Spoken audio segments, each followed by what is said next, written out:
Sistema Michoacano de Radio y Televisión presenta.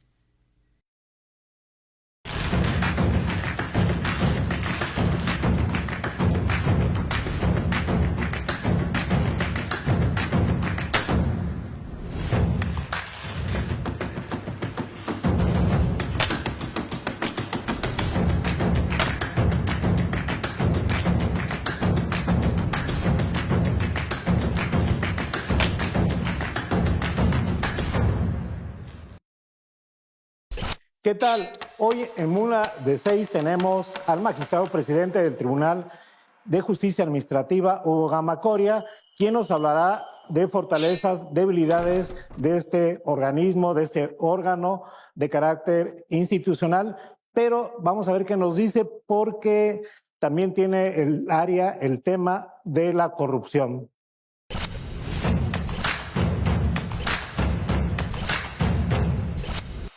Pues bienvenido, ¿no? Porque estoy en tu casa. Muchas gracias, Samuel, por el espacio, por la oportunidad. Agradecerte a ti, al Sistema Michoacano de Radio y Televisión y a todo tu auditorio, ¿no? Muy contento de que nos visiten y puestos para la entrevista.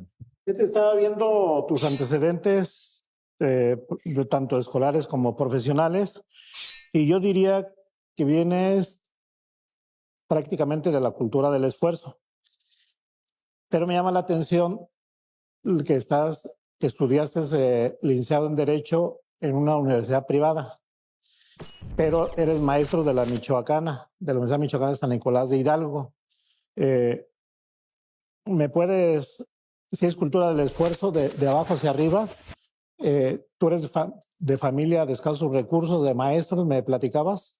Sí, en efecto, como te comentaba antes de iniciar la entrevista, mis papás son maestros, mi mamá aún vive, ella es maestra jubilada, sigue dando clases en una escuela privada, es una mujer que toda su vida ha trabajado y con ese ejemplo nos formó a un servidor y a mis hermanos. Mi papá también era maestro, trabajaba en la Secretaría de Educación, él ya falleció, pero también un hombre muy trabajador. Ambos, para completar los ingresos y poder atender las necesidades de 4 hijos, además de su trabajo en la docencia, en la burocracia, tenían negocios, ¿no? Tenían tiendas de abarrotes, llegaron a tener negocios de verduras, de frutas, y siempre enseñándonos a trabajar a mis hermanos y a mí. Y con esa cultura, como tú lo refieres, con esas enseñanzas de los padres, pues fuimos creciendo, y también siempre, en el caso específico de mi mamá, muy dedicada al estudio, ¿no? A pesar de estar en 2 actividades, ella seguía estudiando. Al día de hoy, ella sigue estudiando y siempre hizo sacrificios muy importantes, tanto mi mamá como mi papá, para que los 4 pudiéramos tener y los elementos suficientes para salir adelante en la vida, ¿no? En el caso de un servidor, que soy el hermano mayor, hago la educación primaria en una escuela privada, en el Instituto José María Cáceres, que está aquí en el centro, tú lo has de ubicar muy bien. La preparatoria, la secundaria la hice en la Escuela Secundaria Técnica número 65. La preparatoria la inicié en la Prepa Melchor Ocampo de la Universidad Michoacana de San Nicolás de Hidalgo. Al final, en acuerdo con mi mamá, más bien una decisión unilateral de ella, termino la preparatoria en otra institución y se toma la decisión, la determinación de que estudie mi licenciatura en la Universidad La Salle, ¿no? De ahí, pues, continuar con el estudio, ¿no? Culminé una maestría en Derecho Civil en la propia Universidad La Salle, ya en edad adulta, y actualmente ya estoy por culminar una maestría en Derecho Constitucional en la Universidad Latina de América. En efecto, como lo has dicho, he impartido clases, se me ha dado esa oportunidad en la Facultad de Derecho de la Universidad Michoacana de San Nicolás de Hidalgo, pero también en la propia Universidad La Salle, de donde soy egresado, pero he dado clases también para educación para adultos. He trabajado con gente mayor que yo desde muy joven, temas de alfabetización, clases de historia, ¿no? O sea, he estado también cercano al tema de la docencia, ¿no? Para tener una idea de la trayectoria y por qué hablo de cultura del esfuerzo, porque yo digo que viene de menos a más y voy a permitirme leer parte del currículum de Hugo Gama, magistrado presidente del Tribunal de Justicia Administrativa de Michoacán. Ha sido asesor jurídico, jefe de departamento, consultor, catedrático, director de registro civil, secretario particular de la Fiscalía en la Fiscalía General del Estado, subsecretario de Lance Legislativo y magistrado de la Cuarta Sala Especializada, y de ahí se pasan a magistrado presidente. Y dentro de estudios, como él decía, estudió licenciado en Derecho en la Universidad La Salle, maestría en Derecho Constitucional en la Universidad Latina, maestría en Derecho Civil, Universidad La Salle, diplomados varios, aquí hay 2, en Prospectiva Política y Formulación de Escenarios en la UNA y la Iberoamericana.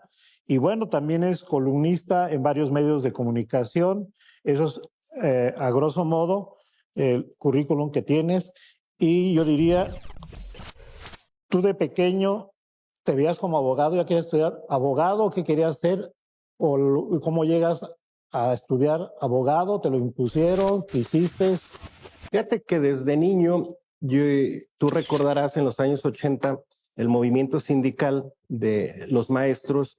Mis papás, aunque no participaban, digamos, de manera permanente en los movimientos, pero sí eran temas de análisis, de discusión en la mesa, ¿no? Entonces, desde aquel entonces nace la inquietud por los temas sociales, ¿no? Desde la secundaria yo ya sabía que quería estudiar Derecho. Siempre mantuve la meta puesta en alcanzar esa licenciatura y así fue como se tomó la determinación de estudiar la carrera de abogacía, ¿no? Y aquí tú nos hablas de, insisto, de varios cargos que has tenido. ¿Cuál ha sido? Tú estuviste de asesor en el Congreso del Estado de Michoacán. Sí.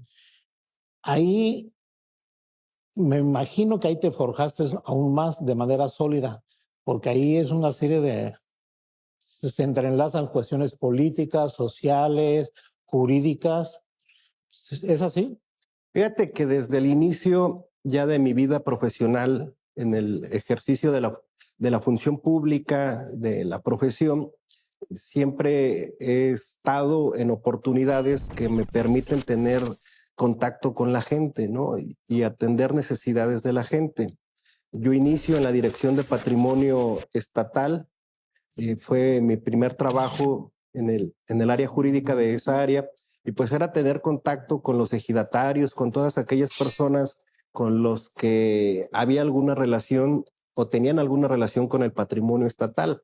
De ahí me voy a la Secretaría de Desarrollo Económico como director de gestión empresarial y me toca trabajar el tema de las marcas colectivas, que tú lo sabes, lo conoces, y fui uno de los que participó en la defensa jurídica de la denominación de origen del mezcal, ¿no? Me tocó redactar el documento jurídico. En aquel entonces el actual gobernador era subsecretario de MIPYMES y conjunto con él nos tocó llevar esa defensa jurídica, ¿no? Entonces siempre ha habido contacto con la gente y siempre en el ánimo de apoyarlos, de defender los derechos sociales principalmente. De ahí se da el brinco a director del registro civil, que me toca una etapa de transformación jurídica en el Estado, ¿no? Se reforma el Código Familiar, se aprueban los matrimonios entre personas del mismo sexo, la reasignación sexogenérica, y entonces siempre inmerso en temas de derechos humanos, ¿no? De ahí al Congreso. En el Congreso, como bien lo señalas, ¿no? Viene la parte del contacto político, ¿no? El interactuar con todas las fuerzas políticas, el buscar siempre los acuerdos, el redactar los documentos jurídicos, y hubo un gran aprendizaje en el Congreso, sin duda, ¿no? Porque se va el estilo y el aflojo, la discusión, las concesiones para llegar a acuerdos, porque no se llegan a acuerdos nada más por levantando la mano, sino tiene que haber muchos estiras y aflojas. Hugo, vamos a un corte y regresamos contigo. Estamos en Mula de 6. Hugo, me gustaría que de manera muy, como dicen, breve, nos explicara las funciones del Tribunal de Justicia Administrativa, pero con casos, con hechos que han pasado aquí. No sé, por ejemplo, la gente se pregunta, me pueden defender, pueden abordar mi caso si hay una irregularidad en mi licencia de conducir o qué temas tocan ustedes, que nos den la idea para qué funciona, para qué sirve el Tribunal de Justicia Administrativa de Michoacán. Sin ser tan teóricos. Sí, exacto. La función primordial de este tribunal y por el cual nace hace exactamente 15 años es la creación de un juez, un tribunal que pueda conocer de los actos administrativos de los 113 municipios y del gobierno del estado, ¿no? A efecto de revisar su legalidad, ¿no? Esto inicia cuando algún ciudadano, cualquiera, presume que alguna autoridad mediante un acto administrativo ha cometido un abuso, un exceso, una arbitrariedad o es un acto ilegal o indebido, ¿no? Ejemplos prácticos, las infracciones de tránsito, ¿no? En cualquier municipio del estado. Te detiene un policía, te levanta una infracción, pero el ciudadano considera que la infracción estuvo equivocada, que hubo un exceso por parte del policía, de la autoridad, y puede recurrir a este tribunal a combatir, a litigar esa razón, ¿no? Él expone sus motivos de el por qué considera que está mal esa infracción y la autoridad responde como en un juicio normal y los jueces de este tribunal resuelven conforme a derecho y conforme a las pruebas que se le presenten. Esto es muy habitual en el tribunal, el tema de las infracciones por motivos de tránsito. Otro tema es el predial, cuando el usuario, el propietario considera que se hizo un mal cálculo y le están cobrando de más, puede igual recurrir esa determinación o ese cobro, ¿no? El caso de las tarifas de los organismos de agua potable, igual, si consideran que el cobro, el pago de los derechos es excesivo, puede acudir ante nosotros a demandar y este tribunal, conforme a derecho, tendrá que resolver. Pero después del 2017, este tribunal se amplía, ¿no? Y nace también la parte de las salas anticorrupción, que forma parte de una estrategia nacional y después de una estrategia local para el combate a la corrupción. Y estas dos salas, su tarea principal es conocer de los posibles hechos constitutivos de alguna falta administrativa que esté calificada como una falta en la ley de responsabilidades, los órganos de control, las contralorías de los municipios, la Contraloría del Estado, la Auditoría Superior, ellos hacen su investigación como si fueran agentes del Ministerio Público, integran su expediente, aquí se le llaman informes, integran su informe, hacen las investigaciones correspondientes y presentan la acusación en estas salas de este tribunal y este tribunal resuelve si existe o no existe una falta. Digamos que esos son los ejemplos prácticos. Me decías a 15 años, ¿cuánto es de la constitución del tribunal? 15 años cumple este año el tribunal. ¿Tú consideras que ya están posicionados en el imaginario social, es decir, que ya tienen presencia, que saben que acudir ustedes, o todavía falta una labor para que la gente conozca que tienen esta instancia para defender lo que consideren sus derechos o arbitrariedades de parte del poder público? Estamos contentos porque en estos 15 años, siendo un organismo constitucional autónomo que empezó muy chiquito, ha venido creciendo, seguimos siendo todavía un órgano pequeño, somos 200 personas las que laboramos aquí, 50% mujeres, 50% hombres. Estamos conscientes que podemos tener mayor alcance. Actualmente tenemos asuntos de alrededor de 67 municipios y nuestro objetivo es en 2 años tener asuntos de los 113 municipios y poder atender todas las demandas de la población. Tenemos una defensoría jurídica, Samuel, que lleva los asuntos de aquellas personas que a lo mejor no tienen acceso a un abogado, ¿no? Y tenemos defensores en Zitácuaro, en Lázaro Cárdenas, en Uruapan, en Zamora y aquí en Morelia. Pero sí, en gran medida, el apoyo de ustedes como medios de comunicación nos permiten difundir el servicio que presta el tribunal y, por supuesto, que la gente sepa que está a su servicio. El Tribunal de Justicia Administrativa, en caso de Michoacán, es necesario, no es un elefante blanco, es una instancia que le permite a los ciudadanos luchar, conservar, proteger sus derechos, así a grosso modo. Es un organismo, es un tribunal que le sirve a las y a los michoacanos. La gran mayoría de los asuntos que presentan la población, los justiciables, cerca del 90% les asiste la razón jurídicamente, en cerca del 90%, ¿no? Y esto facilita el acceso a la justicia. Si no existiera este tribunal, estarían atorados, no sabrían a dónde acudir. Y este tribunal ayuda, por supuesto, a través de la Defensoría, pero además hay algo bien importante, Samuel. Estamos apoyando, impulsando la reactivación económica de manera indirecta y te voy a explicar por qué. A este tribunal llegan las demandas de los proveedores de los gobiernos, tanto municipales como el estatal. Demandas de hace mucho tiempo, añejas. Y en los últimos 2 años se ha logrado la ejecución de sentencias viejas, que ha permitido que empresas que son o que han sido proveedoras de los gobiernos puedan reactivarse, ¿no? Lo que hemos platicado nosotros con las autoridades es busquen mediar, nosotros generamos las condiciones de mediación y afortunadamente tanto los gobiernos como las empresas se han sentado a platicar, han dialogado, han llegado a buenos acuerdos. Y el caso, por ejemplo, del gobierno del estado, ¿no? En los últimos 18 meses han pagado ya cerca de 700 millones de pesos en cumplimiento a sentencias que emite este tribunal, en específico a empresas michoacanas.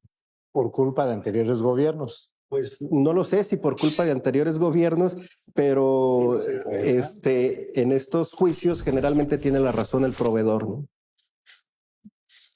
A ver, y entonces ¿cuáles son los principales asuntos que ustedes llevan y les dan salida? Del 1 al 5, por ejemplo. Las infracciones de tránsito. ¿Esa en primer lugar? Primer lugar, predial o APAS, proveedores y licencias de funcionamiento, de construcción, ¿no?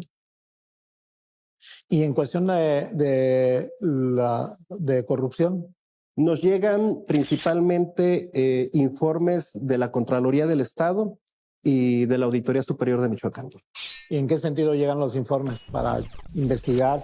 Sobre todo desvío de recursos, ¿no? Pero ellos ya investigan y presentan su informe y nosotros resolvemos con lo que ellos nos presentan a nosotros y en gran medida de los asuntos son por desvío de recursos y peculado, ¿no?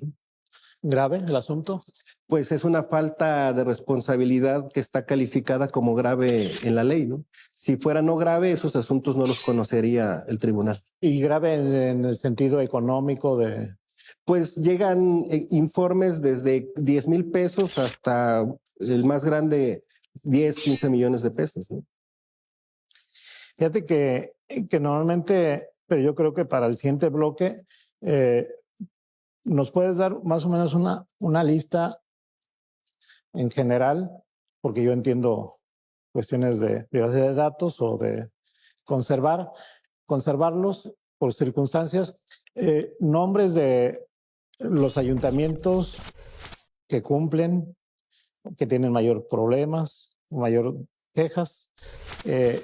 Y también en el caso de corrupción. Vamos a otro receso y regresamos para ver ese asunto.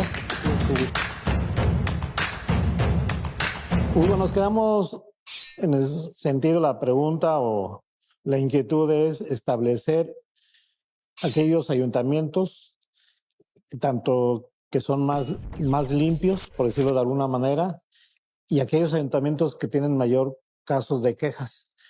Bajo lo que nos dijiste casi al principio, de que el 90% de los ciudadanos tienen la razón. Y bueno, pues también habrá que ver capacitación, cultura de los ayuntamientos, de las autoridades para dar un buen servicio y evitar tantas quejas y tanto erogación de recursos. La pregunta es concreta: ¿qué ayuntamientos no tienes ninguna bronca o no hay quejas, y qué ayuntamientos sí? Eso, la respuesta puede ser subjetiva, ¿no? Porque también depende el número de asuntos de acuerdo al número de la población, ¿no? No es lo mismo Morelia que Ciudad Hidalgo, ¿no? Pero digamos que el número de asuntos depende de eso, de la cantidad de la población dentro de un territorio. Te podría decir Morelia, Uruapan, Zamora y Lázaro Cárdenas, que serían los que más asuntos concentran o más asuntos llegan a este tribunal. Y los motivos, pues ya te los expliqué, ¿no? Principalmente son temas de tránsito, predial o APAS, o la negativa de alguna licencia de funcionamiento o de construcción. De los 113 municipios, 112 gobiernos locales y el de usos y costumbres de Cherán, ¿habrá algún gobierno local virgen? Sí, te comentaba yo en el bloque pasado, traemos cobertura en 67 municipios. Hay municipios, por ejemplo, en el oriente, de los cuales todavía no tenemos asuntos. Hay municipios en la meseta purépecha donde aún todavía no tenemos asuntos. Algunos de la Tierra Caliente o de la Sierra Costa. Sí hay municipios de los cuales todavía no nos llegan asuntos. Yo diría que Cherán pues no les va a llegar nunca. Digo, nunca es un decir, pero... no nos ha llegado, de lo que yo ahorita recuerdo, no nos ha llegado, pero son susceptibles también de que lleguen, porque al final, aunque son un autogobierno o tienen su propio consejo, emiten actos administrativos, ¿no? Y en cuanto a dependencias gubernamentales, ¿cuáles son las que tienen mayor quejas? Todas, fíjate que ahí sí existe digamos, un equilibrio. Llegan de todas las áreas, de los municipios y del gobierno del estado, pero principalmente pues tiene que ver también con el tipo de asunto, ¿no? Yo te puedo decir, la policía municipal, ¿no? Es de donde más asuntos llega, después del área que te cobra el predial, después de los organismos de operadores de agua potable, ¿no? Y en el caso de los proveedores, pues principalmente de aquellas dependencias que realizan contrataciones importantes, ¿no? En el caso del Estado, la Secretaría de Salud, la Secretaría de Agroalimentario, la Secretaría de Educación, la propia Secretaría de Finanzas, ¿no? ¿Por qué no nos ilustras con un caso histórico que ustedes hayan quedado como, es un decir, asombrados por un caso y que lo solucionaron y que es histórico, que ustedes consideren que es histórico? Está fuera de lo normal. Hay varios asuntos porque también tiene que ver cómo se viene interpretando el derecho. Nosotros nos sumamos a los criterios que va generando la Corte, estamos conscientes del tema de la progresividad de los derechos humanos.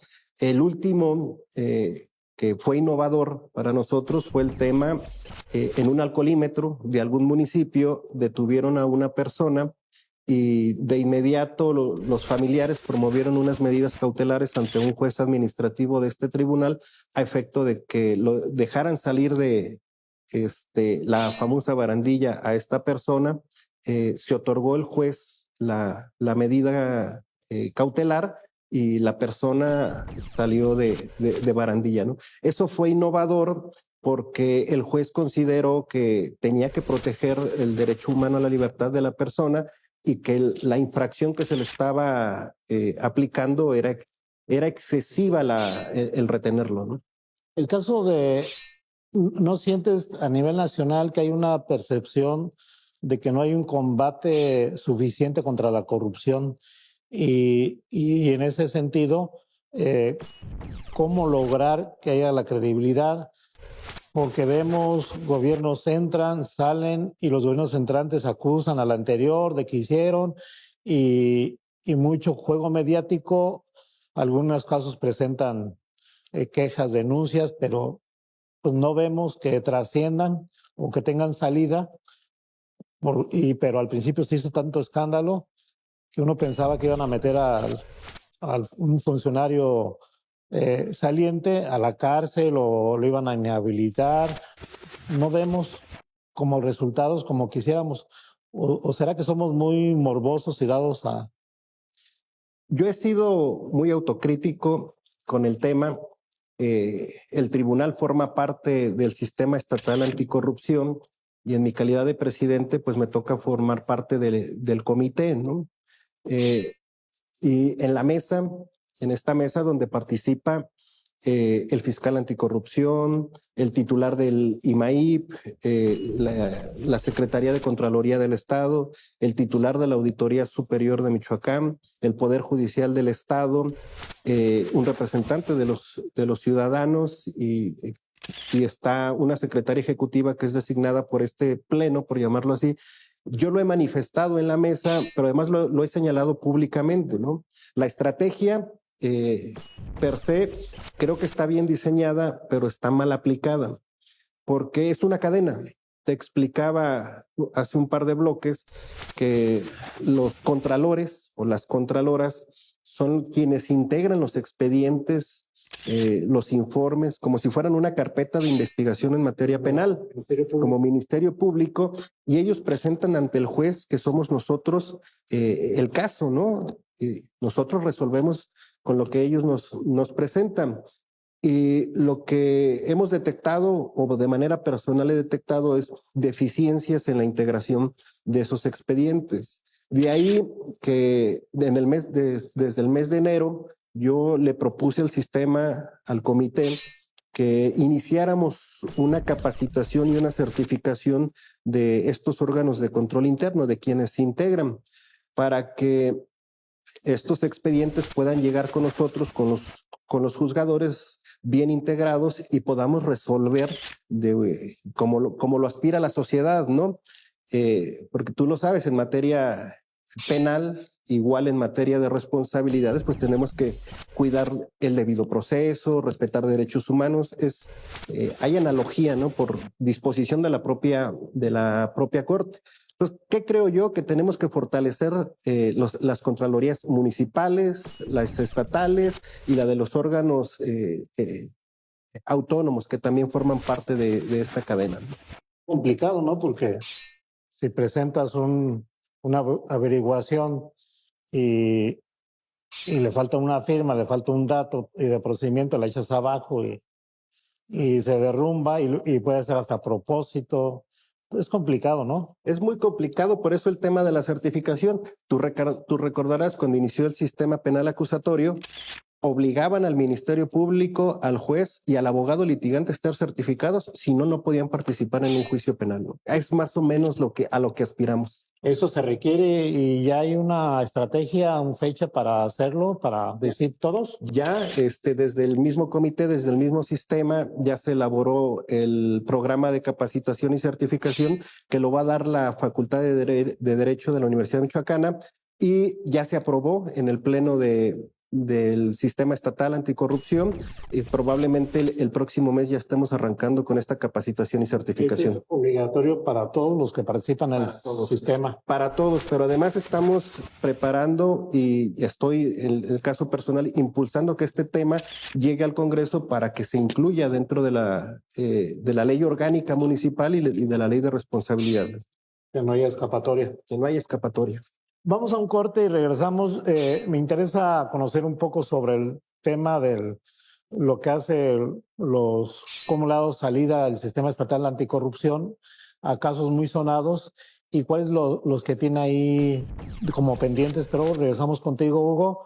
Estamos mula de 6. Hugo, pues en este bloque, como te decía en el anterior, me gustaría hablar un poco sobre los casos más sonados que han tenido en cuestión de que ha solucionado o resuelto el sistema estatal anticorrupción y también los grandes pendientes, porque por lo que intuyo, creo que son menos casos y sí es suficiente el personal que tienen para resolverlos. Sí, tenemos personal suficiente en las dos salas anticorrupción. Afortunadamente, el Congreso del Estado y el Poder Ejecutivo nos apoyaron para un aumento importante en nuestro presupuesto del 10%, que no es mucho, pero para nosotros sí es importante. Y eso permitió que las salas pudieran crecer con mayor personal para atender los asuntos, ¿no? Porque sí aumentaron de un año a otro casi un 100%, ¿no? Por ejemplo, en el 2021 fueron un promedio de 100 por las dos salas y ya subió a casi 150 en el año pasado y ahorita vamos ya cerca de 70, ¿no? Es decir, ha venido creciendo también el número de asuntos que llegan a las salas anticorrupción. Se tiene al personal suficiente para poder atender la demanda, ¿no? O sea, el rezago es mínimo. No hay rezago, no hay rezago. Las dos salas van resolviendo conforme a los términos que establece la propia ley. Ahí sí no tenemos rezago de ninguna manera, ¿no? ¿Y hay datos sobre, digamos, responsables que han sido sancionados? ¿Cuántos serán y qué motivos? De los que en el corte 2021-2023, son 4 inhabilitados, funcionarios públicos y un particular. Son los que se han inhabilitado porque después de la reforma del 2017 ya los particulares también pueden ser sancionados, ¿no? ¿Y resarcir recursos también? Se han resarcido recursos, pero han sido mínimos. No es una gran cantidad la que se ha resarcido. ¿Y cuáles son pendientes? ¿Tienen varios pendientes ahí? Porque a veces la sensación de que uno puede decir, justificarse en decir, yo ya me quejé, yo ya demandé, yo ya denuncié y la bronca está allá. Pero como tú dices, pues las carpetas de averiguación, de investigación no están bien fundamentadas, pero aquel se lava las manos y luego recaen en ustedes esa responsabilidad de que fueron tendenciosos, fueron parciales, que no fueron a fondo. Atendemos los asuntos tal y cual se nos son presentados y resolvemos conforme a derecho y atendiendo a los datos de prueba, a los medios de convicción que nos presenta tanto la autoridad que acusa, los contralores, como también atendemos la defensa de los probables responsables, ¿no? O del acusado. Nosotros resolvemos así. Tipos de asuntos, pues son de todos, de todo tipo, principalmente te decía desviación de recursos, peculado, también hay de abuso de autoridad, hay de desacato, principalmente son desvío de recursos y peculado del Estado, de los municipios, ¿no? Más bien tiene que ver con recursos todo. Tiene que ver con recursos la gran mayoría. Por ejemplo, el particular inhabilitado, ahí fue un caso en el que un constructor engañó a un ayuntamiento X, presentó un documento en el mes de diciembre informándole que ya había terminado una obra con el afán de que le pagaran al 100% la obra. Se le pagó y después cuando en el mes de enero bajan los empleados del municipio, pues se dan cuenta de que no está culminada la obra. Entonces ahí hubo un engaño a la autoridad municipal y está catalogado como una falta grave, ¿no? Y se sancionó a este constructor para no poder participar en licitaciones durante un periodo de casi un año. Haciendo como un reencuentro así muy rápido sobre lo que me estás diciendo del Tribunal de Justicia Administrativa de Michoacán, me estás planteando muchas fortalezas y yo diría en una autocrítica cuáles serían las debilidades o cuáles son las debilidades y o necesidades. Debilidades no palpables, no la veo, no la visualizo. Áreas de oportunidad sí encuentro muchas, como lo digo a título personal, como presidente también del tribunal. Estamos en próximos meses haciendo el esfuerzo para poder abrir un juzgado en Zamora. y poder atender de mejor manera a esa región, porque actualmente la atiende el juzgado que tenemos en Uruapan. Aspiramos, por supuesto, a abrir un juzgado en el municipio de Lázaro Cárdenas y otro en Zitácuaro. Digamos que son las áreas de oportunidad que yo visualizo, pero que requieren de inversión, ¿no? Y son inversiones que no son mínimas, que se ocupa del apoyo y la buena voluntad que hasta ahora nos han demostrado el Congreso del Estado y el Poder Ejecutivo, ¿no? Yo creo que a eso aspiramos y son las áreas de oportunidad que encontramos, ¿no? Fíjate que ahorita hablas de instalación de juzgados en varias partes. Estás hablando de 4, 5, 4. 4. Zamora, Uruapan ya está. En Uruapan ya está. Lázaro, Zitácuaro. Esos 3. ¿Y cuál requiere otra región? Probablemente Apatzingán, pero digamos que en el orden que te lo mencioné, así sería la prioridad, ¿no? Pero sería mayores recursos. El Congreso del Estado de Michoacán me decías que les aumentó 10%, pero finalmente para este tipo de situaciones no alcanza. ¿Cuál sería la disposición del gobierno de Alfredo Ramírez Bedoya, gobernador de Michoacán? Me imagino que le has planteado este tipo de asuntos. ¿Cuál ha sido porque al final él propone al Congreso el tipo de recursos que se requieren? Que ha habido buena voluntad por parte del gobernador, del titular del Ejecutivo del Estado. Este aumento presupuestal en el 2022, yo no era presidente, era presidente el magistrado Jesús Sierra, pero en el diálogo siempre constructivo, respetuoso, platicando los magistrados, el pleno con el gobernador, pues le hicimos el planteamiento del aumento presupuestal. En su momento se platicó también con el presidente de la comisión respectiva en el Congreso del Estado y afortunadamente tuvimos el respaldo para este aumento que, como te decía, pues nos permitió ampliar un poco más la base de los compañeros, trabajadoras y trabajadores para mejorar el servicio, pero también después de 3 años hacer un aumento salarial a las compañeras y compañeros, principalmente a los que menos ganan, ¿no? Quedaron excluidos jueces y magistrados de ese aumento. ¿Y no hay sindicato? No, todos somos personal de confianza, así lo establece el Código de Justicia Administrativa.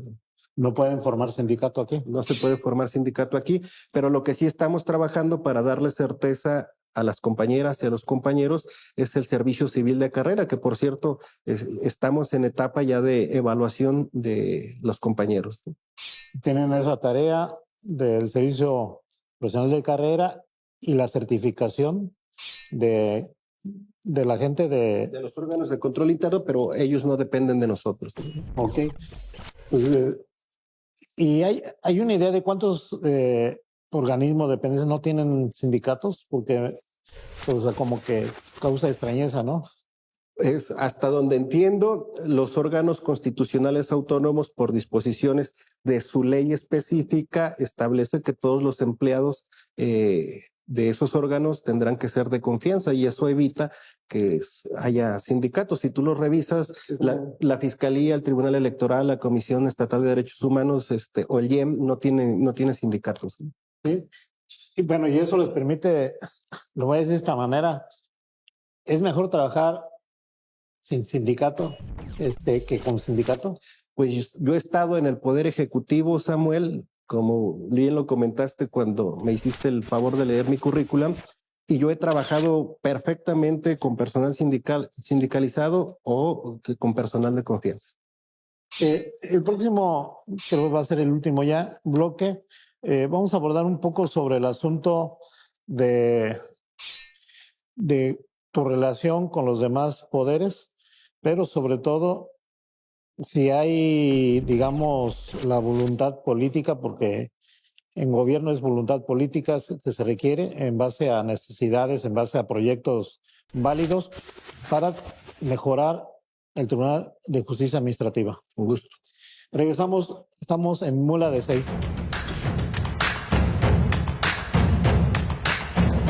Pues Hugo, llegamos al último bloque, la parte final del programa Mula de 6, y te pregunté hace rato la inquietud sobre la relación con los demás, más bien con los poderes, sobre todo el Ejecutivo y el Legislativo, pues tú ya conoces más o menos el proceso legislativo para demandar mayor presupuesto, en este caso, pero es el Ejecutivo el que lo propone. Entonces depende mucho de eso, pero también voy a abonar al hecho de que pues fuiste reelecto, magistrado. Y esto pues tiene que ver con una serie de consensos por el Congreso del Estado. O sea, no es fácil, de las fracciones parlamentarias. Primero háblame, ¿por qué dices reelegirte y cómo fue el proceso para reelegirte? ¿Por qué crees que los diputados, o estás consciente, votaron a favor tuyo y se echaron a otro magistrado? Pues mira, en el caso personal, como tú lo has visto y tú has sido testigo de mi desempeño como servidor público, siempre he apostado por el Estado constitucional de derecho, siempre he sido de instituciones, apegado a la norma, siempre he actuado así, pero también creo que en democracia es importantísimo el diálogo, la apertura, el poder sentarse a platicar con todas y con todos y los actores políticos, con todas las fuerzas políticas. Y bien lo decías tú hace rato y lo comentábamos, mi paso por el Congreso me permitió entender el funcionamiento del Congreso, ¿no? Pero además es una gran escuela para el entender el ejercicio democrático, el poder comprender la pluralidad política que existe y el cómo atenderla, ¿no? Creo que en gran medida el esfuerzo de esta reelección deriva de eso, ¿no? De la comunicación permanente con las legisladoras, con los legisladores, pero además el resultado que ha existido en los espacios públicos en los que he estado, nunca me han señalado de nada, siempre he actuado de manera respetuosa y dentro del marco de la ley. Y quizá eso fue lo que vieron las y los diputados para poder emitir su opinión favorable respecto de un servidor, ¿no? Y en el asunto de la relación con los dos poderes que te hablé, porque son instancias indispensables para, si estás creciendo, quieres poner más juzgados, donde las regiones que mencionaste, pues también debes de ahí cabildear y demostrarles que se requieren esos recursos. Claro, nosotros ya solicitamos, por ejemplo, a la Secretaría de Comunicaciones y Obras Públicas la actualización de un proyecto de construcción que está inconcluso aquí en este inmueble en el que nos encontramos, a efecto de poderlo presentar de manera formal ya con datos actualizados al titular del Ejecutivo, que ya en alguna ocasión se lo comentamos. Fue muy receptivo el gobernador con el tema y en el transcurso de este año nosotros estaremos presentándole ya el proyecto para concluir la construcción de este inmueble y confiamos, ¿no? En que vamos a tener el respaldo para esta construcción, porque al final, algo bien importante, Samuel, nosotros no ejecutamos los recursos de obra pública, ¿no? Firmamos un convenio con la Secretaría de Comunicaciones y Obras Públicas del Estado y ellos ejecutan la obra pública. Ahorita, el inmueble, por ejemplo, de Zamora, que ya está casi por culminarse, faltan algunos detalles, fue con recurso propio del tribunal, no fue una gran cantidad, pero quien ejecutó la obra fue SCOP, ¿no? Les entregamos el recurso y ellos hacen la obra. Siempre ha habido buena disposición de SCOP, de la Secretaría de Finanzas, no hemos tenido ningún problema en el suministro mensual de los recursos que le corresponden a este órgano autónomo. Siempre un diálogo abierto con el secretario de Finanzas, con el secretario de Obras, con el propio gobernador. Cuando hay alguna inquietud, yo de manera directa me comunico con él y siempre atento, respetuoso y muy institucional responde nuestras inquietudes. Estamos ya a la fase final y es carácter político. Eres priista, panista, perredista, petista, morenista. Tienes partido político porque llegas al Congreso a través de un partido político. Fíjate que en el momento en el que inicio esta etapa a partir del 2015 hacia acá, digamos, la segunda parte de mi actividad profesional. Desde entonces no formo parte de ningún partido político. Tengo amigos en todos los partidos políticos, tú lo sabes, ¿no? Pero militante de un partido en específico no lo soy. Trabajas en el gobierno pasado, en enlace legislativo, ya lo dijiste, te fuiste con el fiscal general de Michoacán, Adrián López Solís, de alguna otra manera que él también era del equipo de Silvano Aureoles, el anterior mandatario estatal. A ti no se te puede catalogar como silvanista. No puedes desmarcarte del pasado. Trabajé en la administración de Silvano Aureoles, trabajé en la administración de Leonel Godoy, trabajé en la administración de Lázaro Cárdenas Batel, tuve mi despacho privado dando consultorías en materia de propiedad intelectual. Soy un hombre de derecho, dedicado completamente en este momento a las instituciones, a esta institución, al tribunal, y a mí quien me elige magistrado, digamos, fue el Congreso, fueron 39 diputados porque faltó uno a la sesión, entonces fue unánime. Fue unánime, ¿no? Digamos, pues todos me eligieron, ¿no? Entonces, ahorita tú estás concentrado, ¿cuál sería? No tienes digamos, ninguna aspiración de carácter político, tú ya estás sobre las instituciones, digamos, de esa manera. Aspiro a que este tribunal se fortalezca, crezca más, que le sirva aún más a las y a los michoacanos. A eso aspiro, Samuel. Políticamente, no. El Congreso hace un mes me reeligió, como tú lo dijiste, magistrado por otros 5 años, con posibilidad de otros 5 años después, y estoy concentrado en esta tarea que me otorga el pueblo de Michoacán a través del Congreso.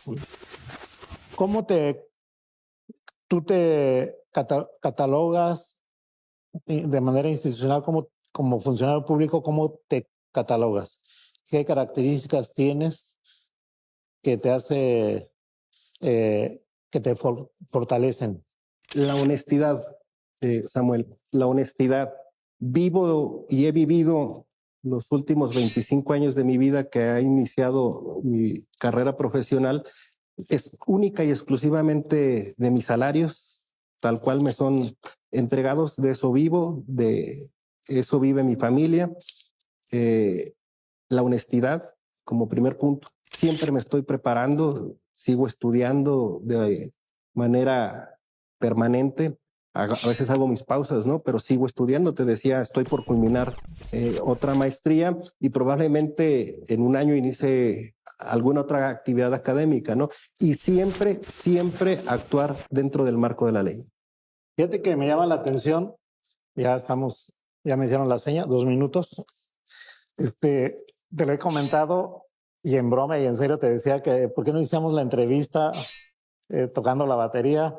Pero pues no le daremos la formalidad, ¿no? Pero ¿tú eres músico?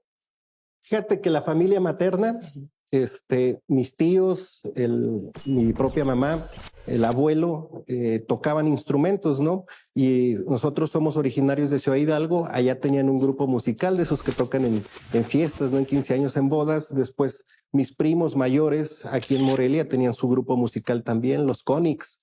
Y entonces desde niño, pues yo crecí escuchándolos ensayar o a veces acompañándolos a los eventos, y de ahí me nació el gusto por la música y fui aprendiendo poco a poco a tocar la batería. No soy muy bueno, pero hago el esfuerzo, ¿no? Te vemos en videos ahí tocando la batería, tú solo ahí. Es buen ejercicio para salir el estrés. Se te sale el estrés, se te limpia la mente, y con 5 minutos de estarle dándole a los tambores es suficiente, ¿no? Y te regresa la nostalgia. Bueno, te agradecemos mucho la entrevista y bueno, pues estamos pendientes y veremos cómo se va este futuro. Pues ya nos dijiste como 5 tareas que tiene el Tribunal de Justicia Administrativa y te agradecemos mucho. Pues agradecerte, Samuel, a ti, al auditorio, al Sistema Michoacano de Radio y Televisión, y un saludo a Yayo Pimentel, el director general. Y eso es todo, como dicen, es todo por hoy.